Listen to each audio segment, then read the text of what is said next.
Avant que la vidéo ne commence, laissez-moi vous dire que ce qui va suivre est juste une théorie pour s'amuser et pas une affirmation.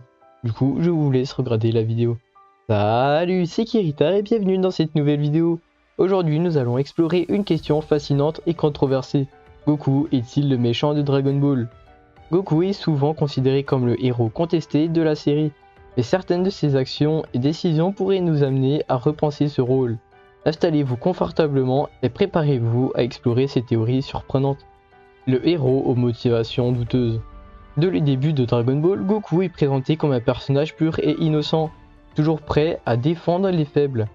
Cependant, en y regardant de plus près, on remarque que ses choix sont parfois discutables. Par exemple, son désir constant de se battre contre des adversaires toujours plus puissants, mais souvent la Terre et ses habitants en danger. Ce besoin insatiable de défis et de combat éclipse parfois le bien-être de ses amis et de sa famille, ce qui nous pousse à nous demander si ses motivations sont réellement altruistes. Prenons l'exemple de ses combats contre Vegeta, Freezer, Cell et même Beerus. Dans plusieurs de ces cas, Goku cherche à repousser ses limites sans tenir compte des risques pour la planète et ses habitants.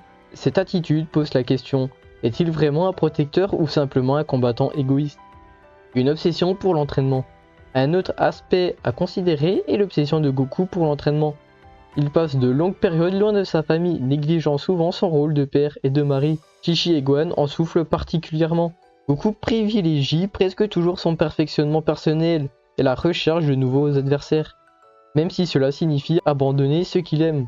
Cette négligence volontaire peut être perçue comme un comportement égoïste, plus caractéristique d'un anti-héros que d'un sauveur. Gohan par exemple a souvent été laissé seul ou sous la garde de Piccolo pour s'entraîner, ce qui a mené à des tensions familiales. Goku place constamment son désir de devenir plus fort au-dessus de ses responsabilités familiales.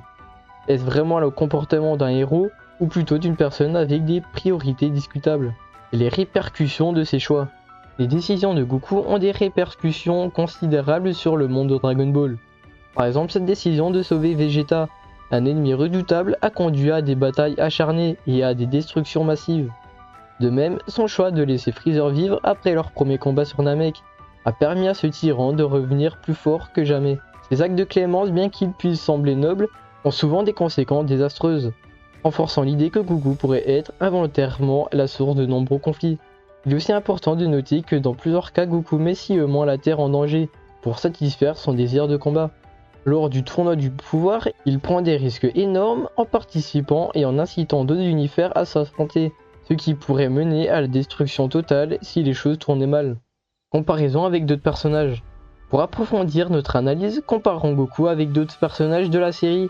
Vegeta par exemple commence comme un véritable méchant, mais évolue au fil du temps, devenant un père plus présent et un protecteur dévoué de la Terre. Son évolution contraste fortement avec celle de Goku, dont les priorités restent souvent les mêmes. Même Piccolo, autrefois un ennemi redoutable, montre une transformation significative en devenant un mentor et une figure paternelle pour Gohan. Cette évolution met en lumière le manque de développement similaire chez Goku, qui reste focalisé sur ses propres objectifs, plutôt que sur les besoins de ceux qui l'entourent. En conclusion, bien que Goku soit sans doute l'un des personnages les plus aimés et emblématiques de l'univers de Dragon Ball, ses actions et motivations peuvent être interprétées sous un angle différent. Peut-être ne s'agit-il pas d'un simple héros ou d'un vilain, mais d'un personnage complexe avec des nuances de gris. Alors qu'en pensez-vous? Goku est-il vraiment le méchant de Dragon Ball?